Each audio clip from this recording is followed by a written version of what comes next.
Want to know how to restore your settings to default in Paladins? Well, no worries. In this video, I'm going to show you an easy step-by-step guide on how you can do it. It's super simple and under a minute, so let's get straight to it. Now, first things first, simply open up your Paladins game.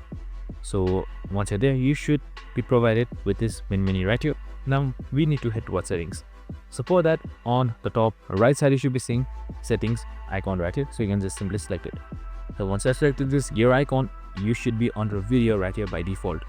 So you cannot directly change everything to default, but you can just simply select the tabs like audio, gameplay, controls, and much more, and you should be seeing restore to default right here on top.